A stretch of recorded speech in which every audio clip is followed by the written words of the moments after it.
Welcome to the Dream Power Show, where your dreams turn into reality. Here is your host, Debbie Spector-Weissman. Welcome to the Dream Power Show. I'm your host, Debbie Spector-Weissman, the Dream Coach.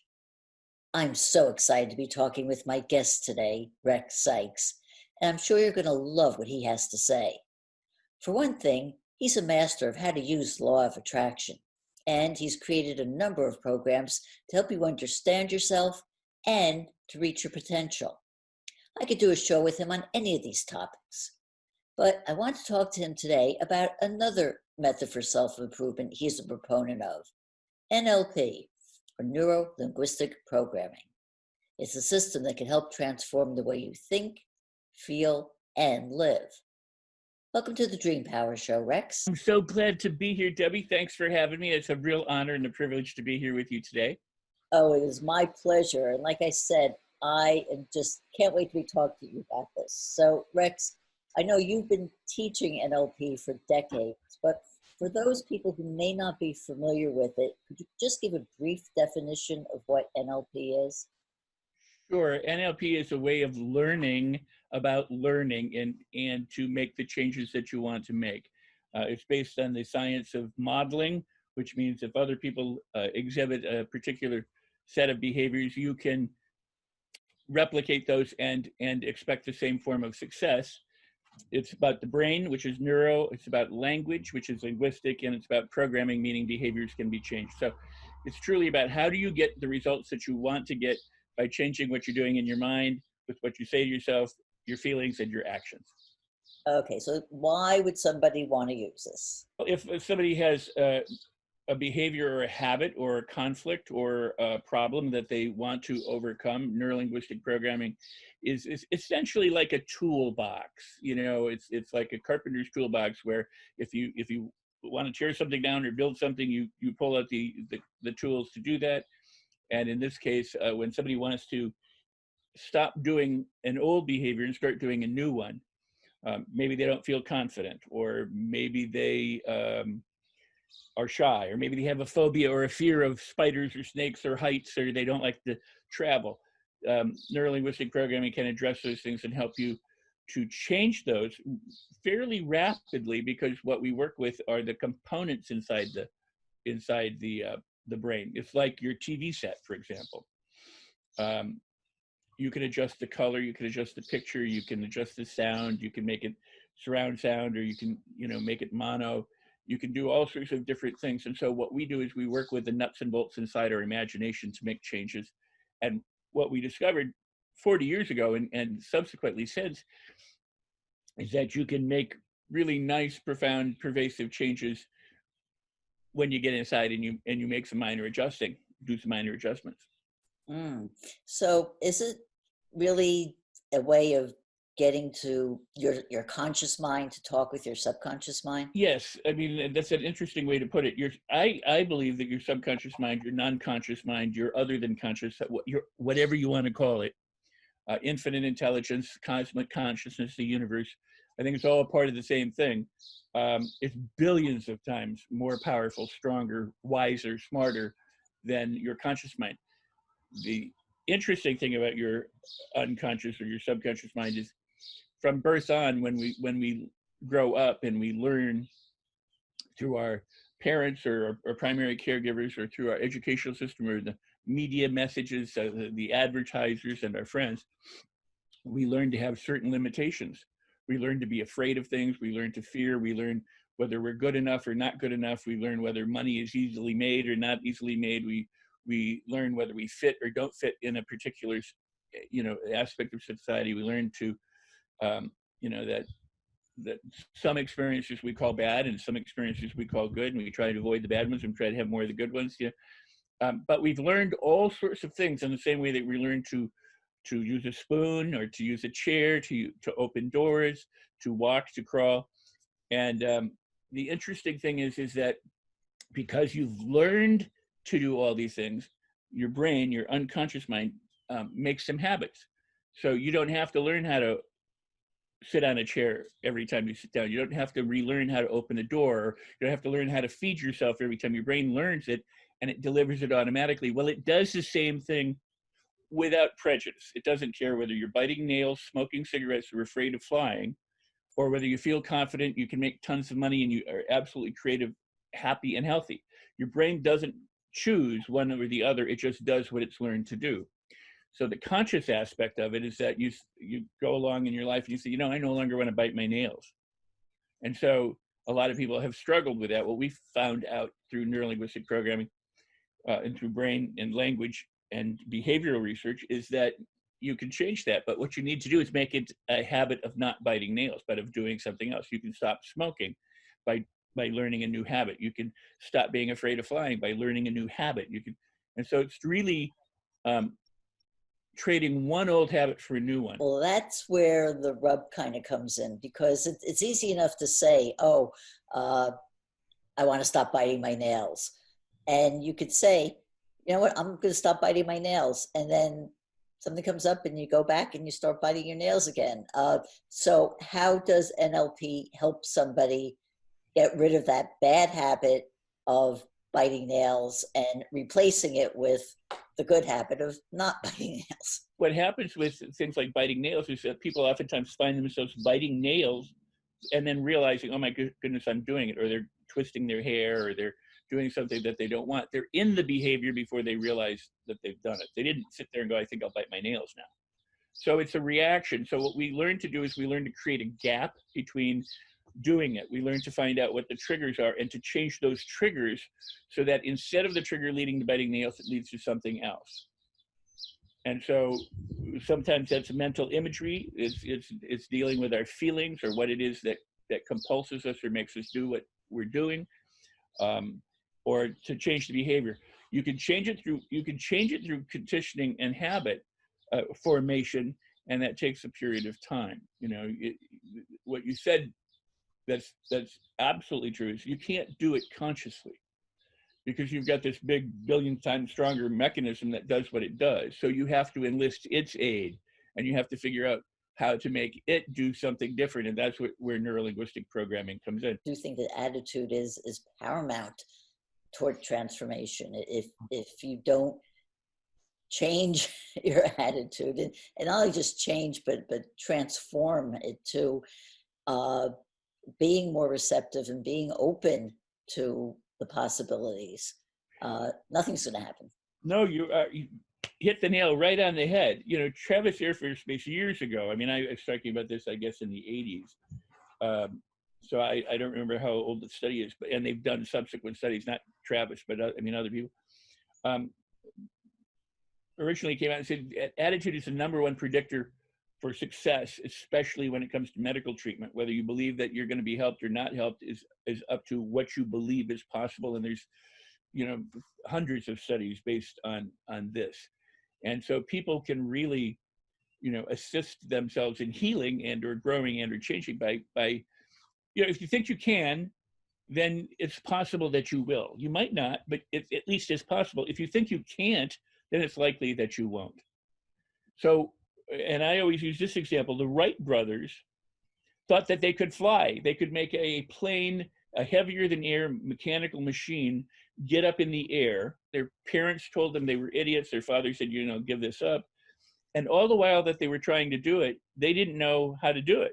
They were experimenting. They were trying this and trying that, and they continued to get what most people do is get what they consider failure.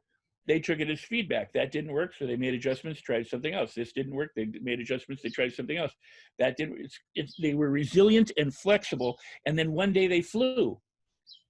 And when they flew, then they knew how to fly. Now they could reverse engineer it and said, you know, we did all these things, this is how you do it, now we can improve on that. But all the while they were going through it, they didn't know. And they faced odds, but they believed that it was possible, and they believed they could figure it out. That's attitude. And they didn't let anything stop them. And as a result, the world has air travel. I did have one other question I wanted to ask you about NLP, because one of the things that when I first became aware of it that attracted me was the idea of the use of language. Yes. We use language in our lives. Can you talk about the different types of language that we have, and how they're different, how people respond to talking different ways? Every word or concept has its own kind of vibrational quality when you think about it in terms of manifesting, in terms of ideas. You know, how you think or how you represent things to yourself, or what you say to yourself is critically important. If you think I'm stupid, that has a certain ability to make you feel differently than if you say I am awesome. You know, so words in neural linguistic programming, we talk about what we call anchors. Like when you throw the anchor off of the back of a ship, you tend to lock yourself in place.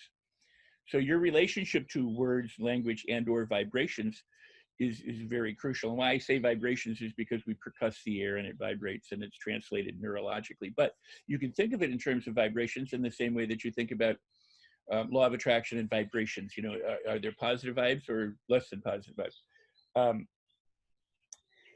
Language has an effect because of this on us, in the same way that somebody can look at you in a way and make you feel loved and wonderful, or somebody can look at you in a way and make you feel terrified or scared or unloved. Your tone, you can say I love you and you don't convey love, but you're using those words. So how we say something and what we say and what words we choose are very important. So if I say to you, Debbie, I love you, but I think you need a haircut, what does that say? Or, but you need to do something differently. It tends to discount what came before it. If I say, you know what, you need a haircut, but I love you.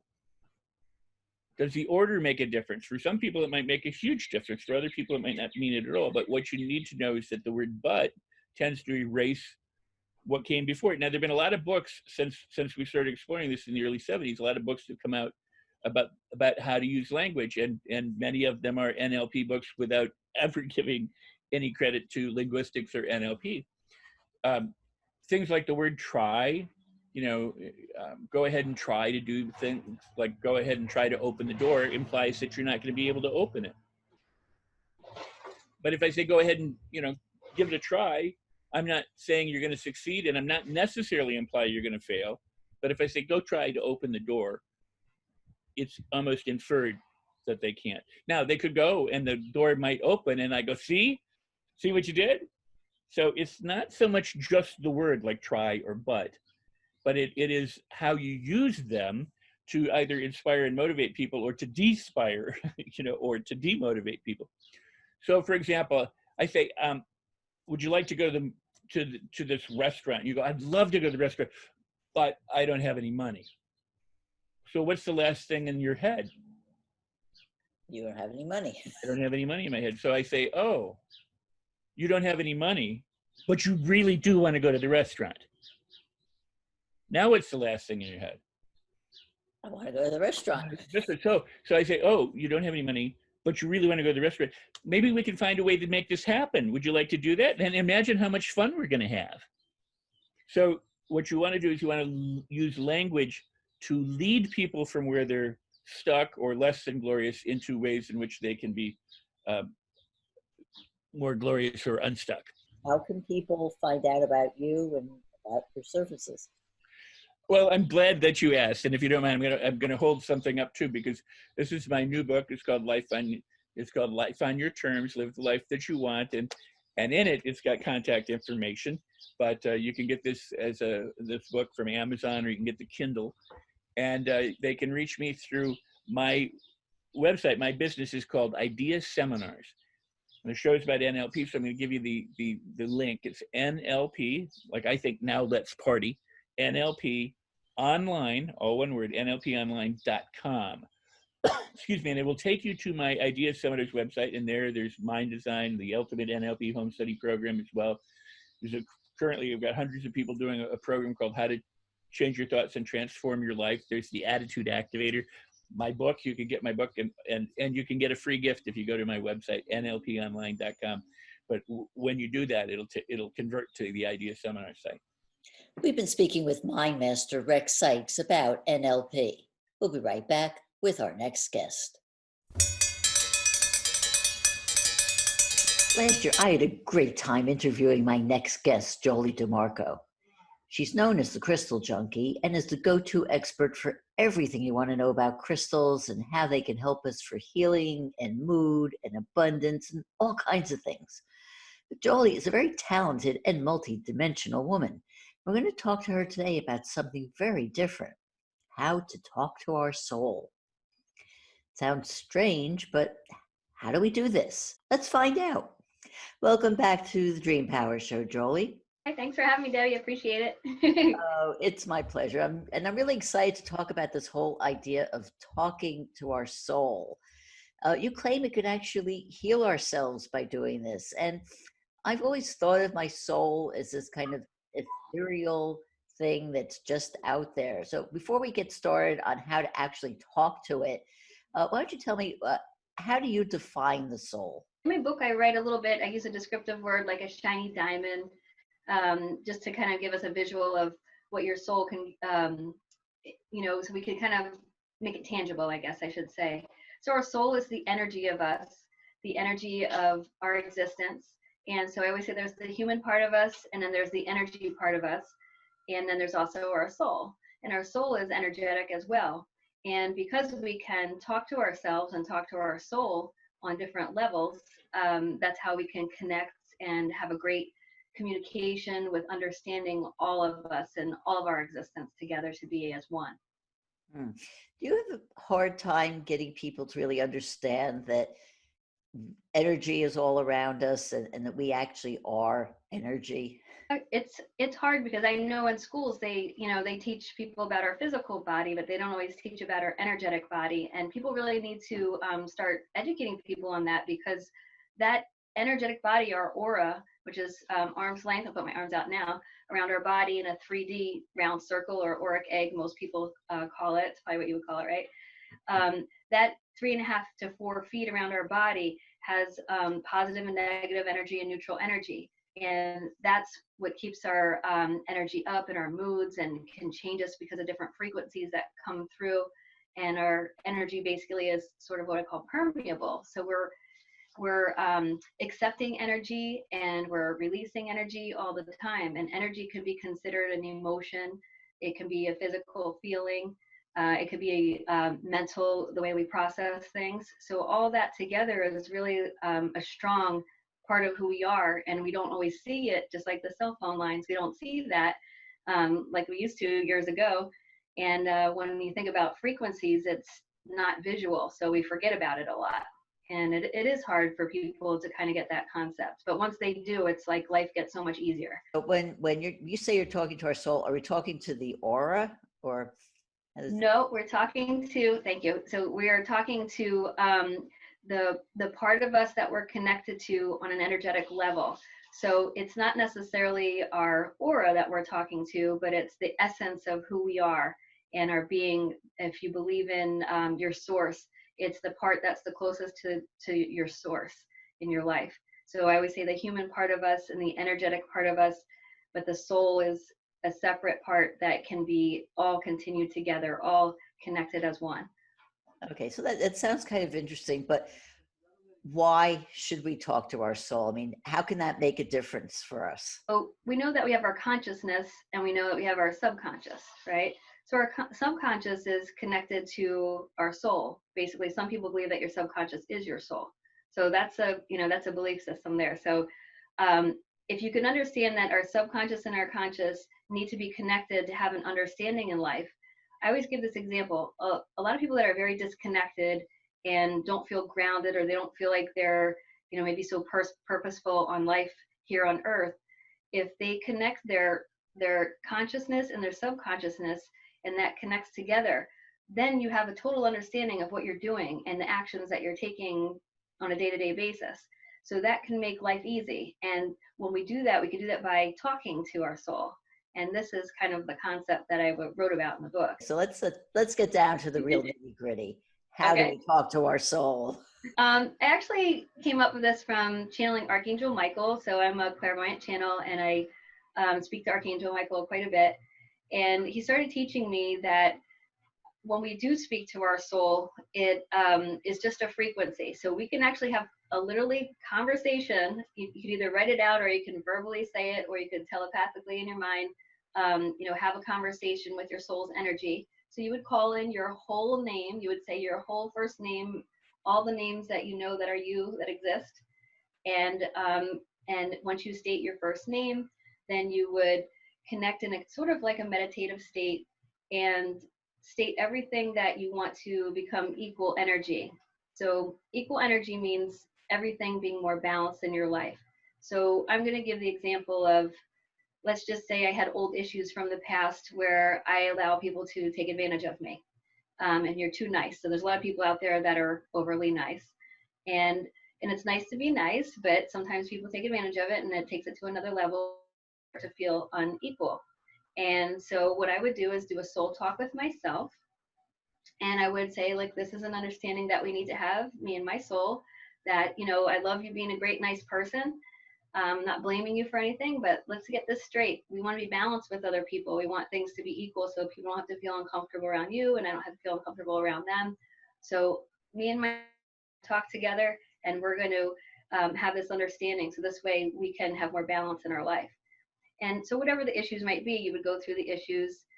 You would do a connection using a connection of different parts of our bodies, of our chakras.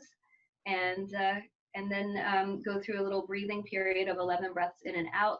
And it would take us to connect to our soul and feel this beautiful, equal energy wiping over your whole body and your energetic body, your physical body and your energetic body.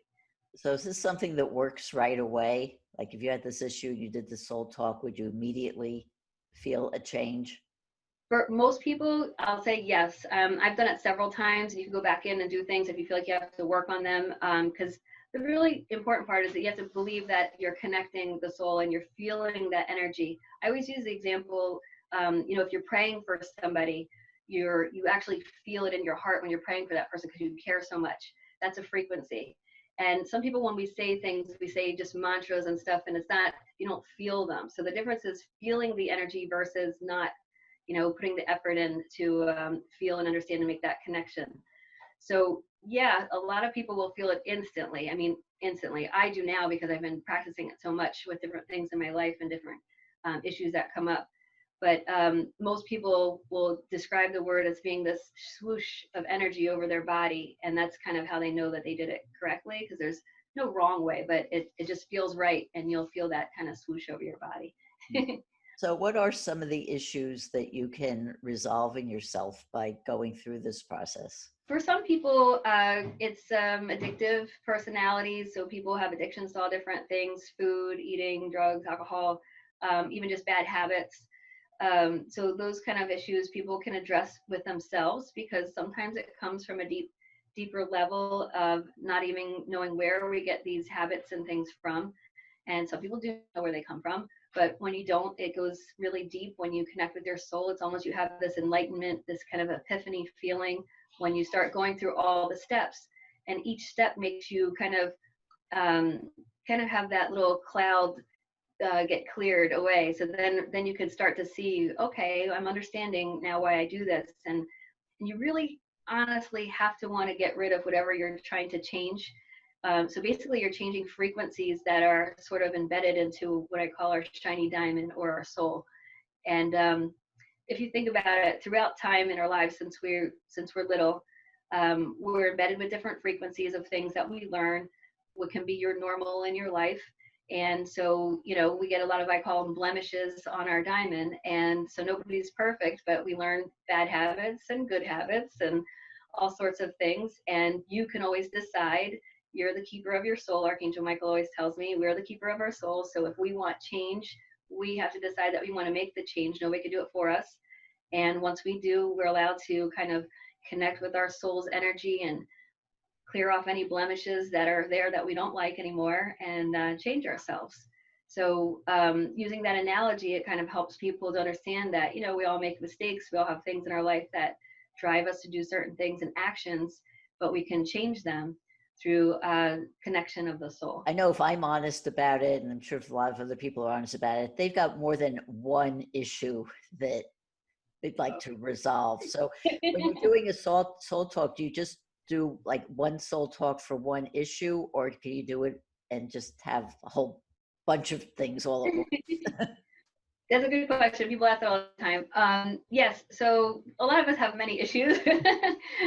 And so it is best to do them one at a time, because you're focusing, remember, your intention to desire and project on each one separately. So you can work on all of them, but it actually is a little bit emotionally draining, because you're connecting to a different part of your energy that maybe you're not always used to connecting to, your soul. So when you do this, like, I feel a little exhausted. I'm going to be honest. I feel a little exhausted after I do a soul talking. So I tell people not necessarily to go think that they're going to do a million things after, because you get a little emotional releasing and changing some of those frequencies. So I would do one at a time, and because you are going to write it out and kind of set yourself in that way. And then the next time, like, you could do it an hour later if you wanted to, if you felt up to it. If not, I would say wait a couple days in between, because you are, purging a little bit there, and you're releasing this to make things equal.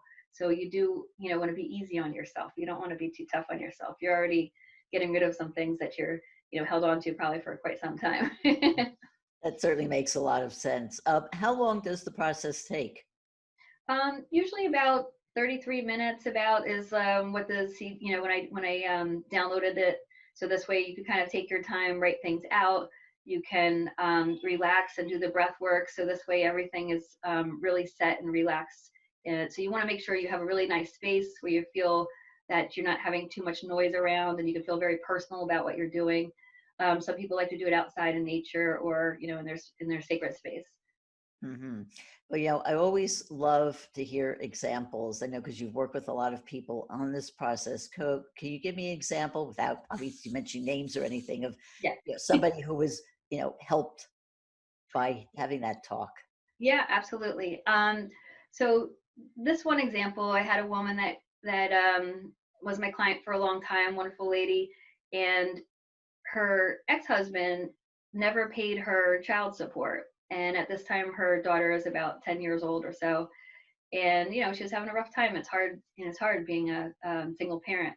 So she asked if she should do the soul talk to him. So now there's two different ways to do a soul talk. There's a soul talk with yourself for your own issues, and there's soul talk with others, meaning that you have unequal energy with somebody else. So obviously she had unequal energy with her ex-husband, because he, kind of just didn't pay for anything and help out with the child support. So she had resentment issues towards him. And she also, was angry at herself for, also not making, things work in that relationship, which, wasn't her fault totally. So anyway, that was her position on that. So she went in, she did a soul talk. I explained how to do it. She did the guided message. And so with that, she called in his name, talked to his soul. Okay, so her soul is talking to his soul, and she's also verbally and writing it out at the same time. And it's not about blame. That's not the way it works. It's not about blaming people. It's just about saying, hey, things didn't work out the way that we wanted them to in our relationship, and also with our child. And it's really upsetting that you're not putting any equal exchange as far as money or abundance here, and also attention for our daughter. And so she went into going, you could make it as long as you like or as short as you like.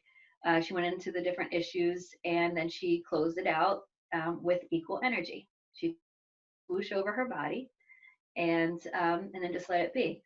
So 7 days after, she gets a knock on her door, and it's him. She said she almost fainted. And he didn't say too many words to her, but he handed her a check, and it definitely wasn't for the full amount of what she was supposed to get, but it was a good amount. And she just said thank you, and that was the end of that. And but she still couldn't believe it. So on a soul level, when we talk to people on a soul level frequency, that's talking to the deepest part. That's the inner part of us, and the part that really cares, because the soul of you is the clearest, cleanest part that's closest to your source.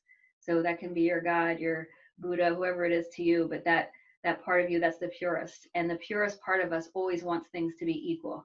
So whether he was super conscious of what he was doing, or just his soul was walking him over there, it happened, and it's good. And it helped her have closure with things that she needed to, and also helped her monetarily wise. So that, to me, that was a beautiful story. how can people find out about you and soul talking and about your crystal work also?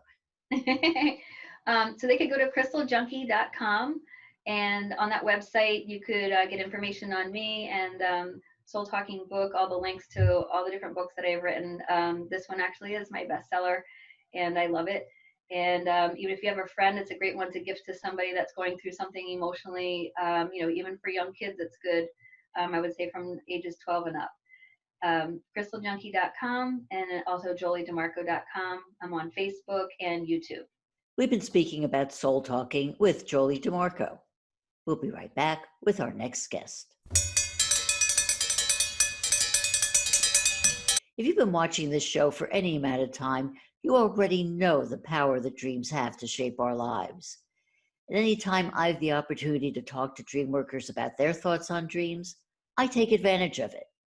Well, today is one of those moments. Kathryn Ridall is a psychotherapist who has spent her career helping others connect with their inner lives.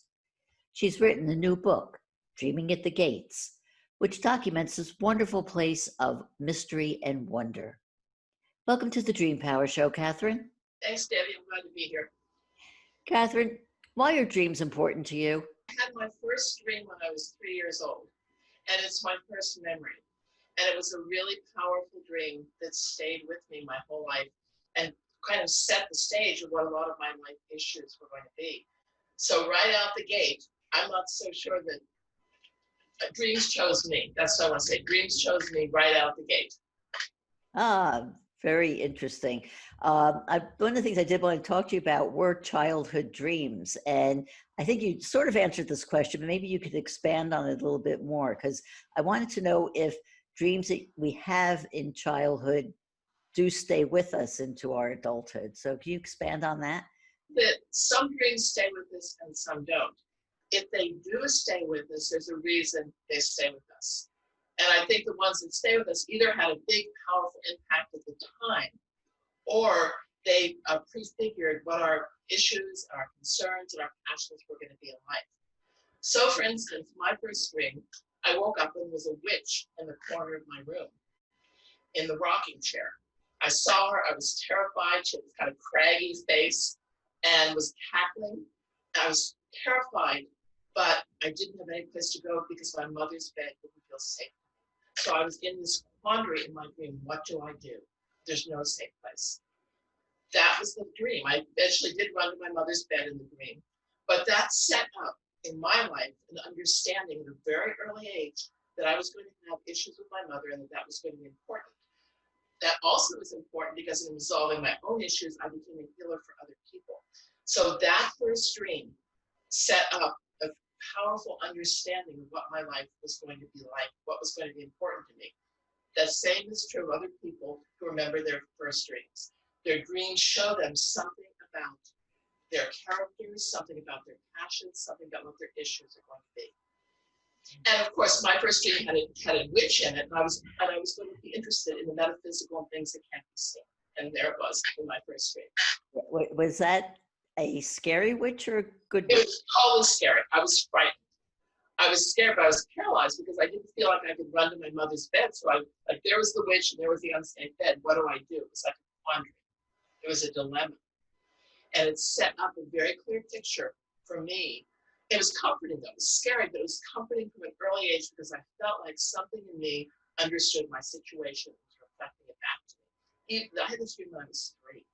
So even from an early age, I knew, oh, something in me understands and can reflect back to me my situation. So I found it very comforting, even though it was terrifying. And obviously this dream is a nightmare. And, I like to say that nightmares can be our best friend or the best thing that's ever happened to us, because when we figure out what they are, they do give us life-changing messages that we can use. But what do you do when you're 3? I mean, you're not an analyst. It just stayed with me. It was like, we're so impressionable when we're young, so that image just stayed with me. But I knew that even though it scared me, I knew that it was good medicine for me. And by the time I was like 7 or 8 or 9, I understood it. I mean, I didn't understand it totally, but I understood that it was there to help me. I did. I felt that. Mm-hmm. And I'm so glad that what you said, about nightmares, because I think that ecstatic, beautiful dreams and nightmares are pretty much equal. They're both important in terms of what they bring to us. They do, because they are in messages. I mean, I like to say that, because we dream all the time, we may be having something going on in our life and we're getting a dream about it, but because we're not paying attention to that dream, it just sort of goes away. And to me, a nightmare is like our subconscious's way of saying, hey, you're not listening to all these nice little dreams I'm giving you, so I'm going to give you a dream that's going to scare you and make you remember it. Or the unconscious will give us the same dream again and again and again. We'll have a recurring dream until we listen. Yes. Yes. So the unconscious has different ways of handling it if we decide we're not going to pay any attention. Either the nightmare comes or the dreams keep repeating. Or sometimes they're repeating nightmares. But whatever, the unconscious will make itself known. So that also gets into the whole idea of recurring dreams. So what is your take on recurring dreams? I think that our dreams come, we'll talk about how our dreams are compensatory, that they balance out a one-sidedness in our conscious attitude. So when we're walking around life, we're very preoccupied with making our lives work, with surviving. And we kind of put out of sight those things that are uncomfortable to us because we think they're going to derail us. So our dreams come and they show us some of those things that we need to look at. Sometimes they're really beautiful things that we're ignoring. That we're ignoring something, we're pressing it. Dreams will come and then show us that. If we don't pay attention, and it's important, then the dream will come again. And it will come again until we pay attention to it. So I love recurring dreams because I feel like they show the tenacity of our deep self to show us where we're limited and where we need to expand and grow. So recurring dreams, they're like a knock that keeps coming at the door, telling us, pay attention, pay attention, pay attention. Yeah. They can be uncomfortable, but they're very, very helpful. And they really prove the existence of another part of the psyche, other than the waking self, that wants to get our attention. The fact that they keep coming again and again show us that there's something out there other than our waking self that wants to make a comment. There's nothing more than a recurring dream that really shows that. How can we resolve a recurring dream? Like any dream, dreams don't provide guidance. They don't come and say, hey, this is what you should do, Debbie, or this is what you should do, Kathryn. They provide an experience, and then we have an opportunity, like how we're going to react to that experience. So if a dream keeps coming and we keep ignoring it, keeps coming, but if we decide that we're going to act on what the dream has showed us. I can give you an example personally if you'd like one. Sure. When I first met my husband, we were living in the San Francisco Bay Area, and I loved the Bay Area, and he wanted to move, and I didn't. So we had a conflict in our relationship. Are we going to move or not? Or are we not? I started to have kidnapping dreams, and I swear I had them every night for a year. And I just didn't listen. I mean, I knew what they were about, but I just wasn't ready to pay attention to them. So sometimes I was a child, sometimes a man, sometimes a woman, but I was always being kidnapped. Finally, I said to myself, okay, this is enough. And I decided I was not going to move. No matter what happened, no matter what the consequences were, I wasn't going to move because my deep self felt that it would be a kidnapping to leave the Bay Area at that point. I made the decision to honor what my dreams were telling me, and the dreams stopped immediately. And I eventually did leave the Bay Area, and I didn't have one dream about being kidnapped because it was the right time. It was the right time. During the pandemic, you put out a video about a dream that you had, which helped you cope with the situation. So can you tell us about that dream and why you made a video of it? A while back, I realized that my book was written before the pandemic and that we were in a different world, so that my book was no longer about the world we live in. So I wanted to bring my work into the current time of the pandemic. And I began that by sharing a dream. So I decided I would do a YouTube series looking at dreams that people have during the pandemic. That would be my offering. I started out with my own dream, which I called isolation. In that dream, I was walking in the streets of Berkeley, where I lived for many, many years, except the streets were no longer familiar. I was walking along streets that had once been familiar. I now didn't know my way around, and I was suddenly a student at the University of California. So I was a student, I was trying to figure out where I was, I felt lost, I felt isolated. And I saw a friend from high school that I lost. I sort of saw her at a distance. So I was in a state of really unknowing and just feeling disoriented in the dream. That was the first part of the dream. And I'll just do that and you can tell me when you want me to do the second part. So when I looked at that dream, I said, okay, you know, what is this about? Well, first you look, when you work a dream, you look at what the feelings are. The feelings of being isolated and disoriented. It didn't take too long to figure out that that was how I was feeling in daily life with the pandemic. I thought it was really interesting that I was a student, because at this time we're all students. We're all trying to learn how to navigate this new world. How do we do it? The second part of the dream, I went to the student union at the University of California. There were a bunch of people there, and we were trying to figure out, how do we make the student union, the common space, comfortable for everyone? How do we do that? And so we were kind of trying different things, and nothing really worked very well. And then somebody had the idea of putting fish tanks, 2 fish tanks from floor to ceiling. And when they put 2 in, they were beautiful. Just this beautiful kelp, and there were goldfish with big fins that were swimming around the water. Absolutely beautiful, these tanks. I was mesmerized by them. I was like, this is so beautiful. However, when this turned out to be an effective way of decorating or inhabiting the common space, people began to put the tanks everywhere. So all the walls were lined with fish tanks. At that point, they lost their beauty. There were too many of them. There was a cold surface of the glass. And in the tanks, suddenly there were too many fish too. So what was beautiful and inviting had become cold and didn't work any longer.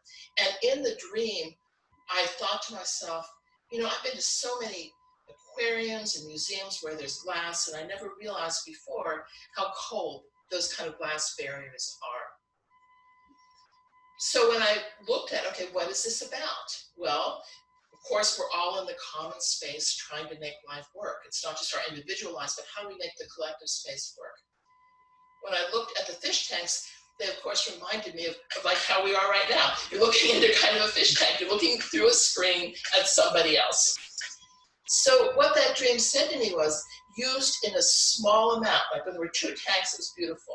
This, if you use it sparingly, if you use it judiciously, this will be a beautiful, beautiful way to navigate the common space. If you use it too much, it will become cold and it will lose its effectiveness.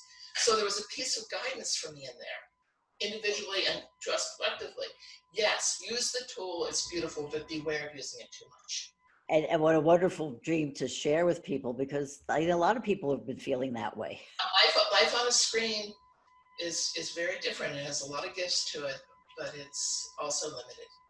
Yeah, but speaking of this time, there's a lot of anecdotal evidence that there are a lot more people paying attention to their dreams these days. Do you think that's sustainable when life sort of goes back to, quote, normal? No, I don't know, because I hope so. But what I believe is that the reason that people are remembering their dreams more is because they have more time. You know, they get up in the morning and they have a cup of coffee and they're not hitting the ground running.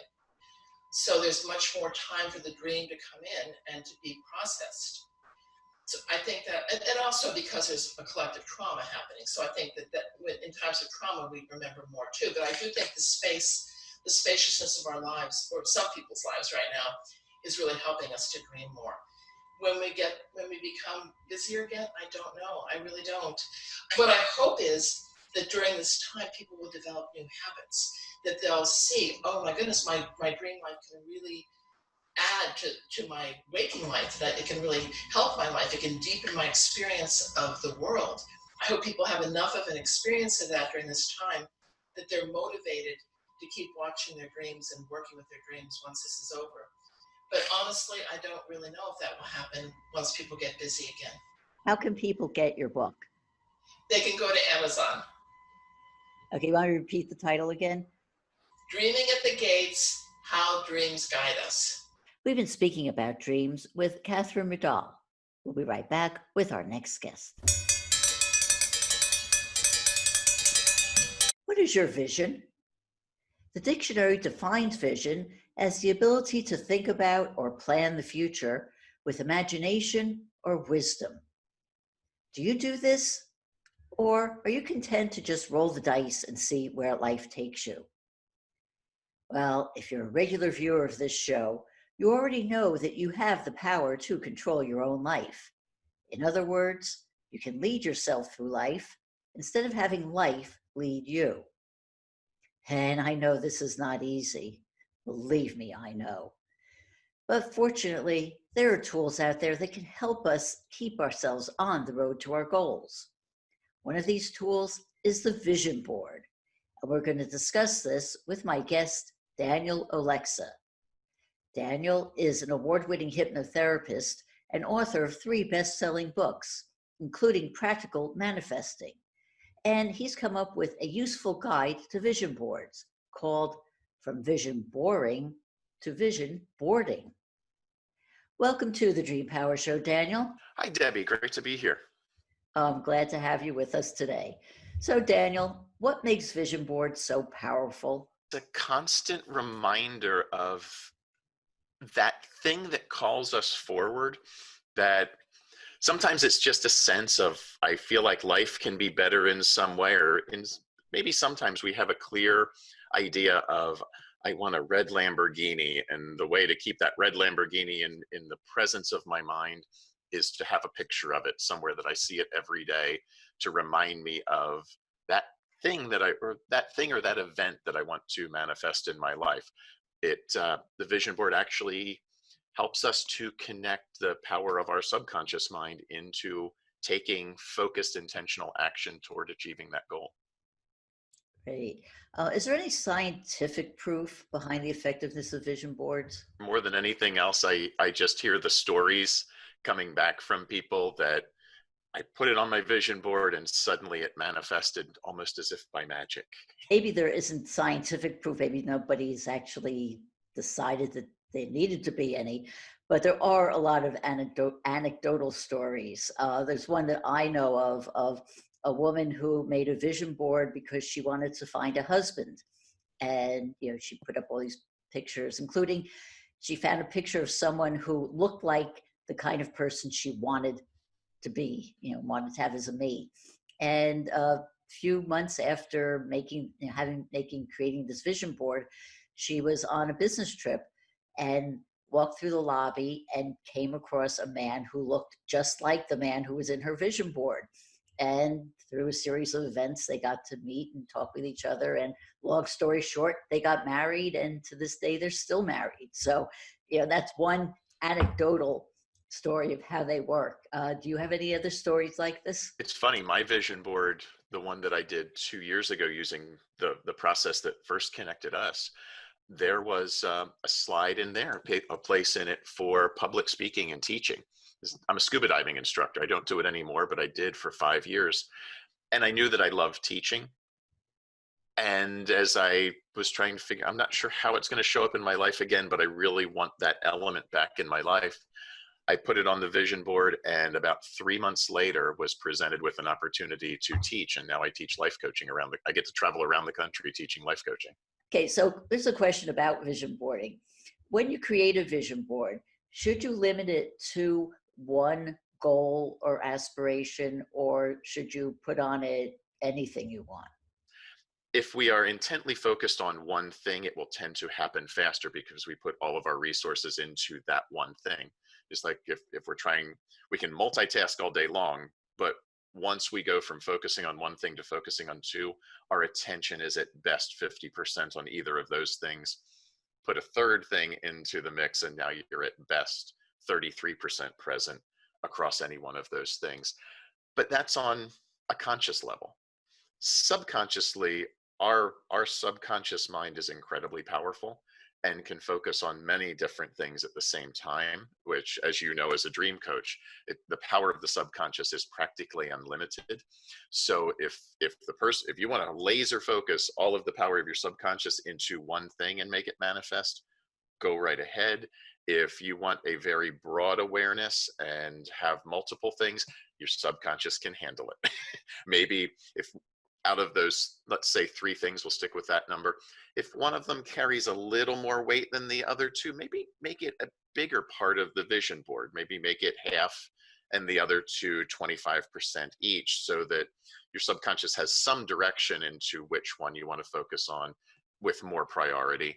But vision board it's a personal thing. I can't tell anyone to say focus on one or do others. The vision board I made 2-3 years ago when I first started using this method has about 7 different categories on it. The one that I made this year is focused straight into some things going on specifically for this year, and it's only one thing focused on this year. Mhm. And is there any time limit on the vision board? Like, should you change it or adjust it, or how do you use it? Most people, I think, in my experience, have set it for either 6 months or 1 year, because we all know that there's the only day of the year that we can possibly change our life is New Year's Day. So we focus in around the end of the year, beginning of the next, to set our intention for the year. You can do it at any time, and if it is something that you want to achieve in 6 months, focus in. The biggest thing in goal setting and even into vision boarding is, when do you want to have it? Because a goal without a deadline is nothing but a dream, and we're not drawing it down into the linear timeline that we're experiencing. If we don't put a date on it, it will just float out there and not be drawn to us in that time frame.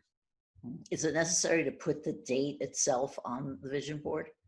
My personal experience, yes, because that way we anchor it to a specific date. An old boss of mine had a phrase: work will expand to fill the time allocated to it. And what he meant by that is, if he gave me a 20-minute project and gave me 20 minutes to get it done, I'd get it done in 20 minutes. But if he gave me the deadline that project wasn't due for a week, I would take 6 days, 23 hours, and 40 minutes. I would still do it in 20 minutes, but I'd wait until the deadline. And we've all had that experience in school, waiting for that exam. We wait until the last minute to study.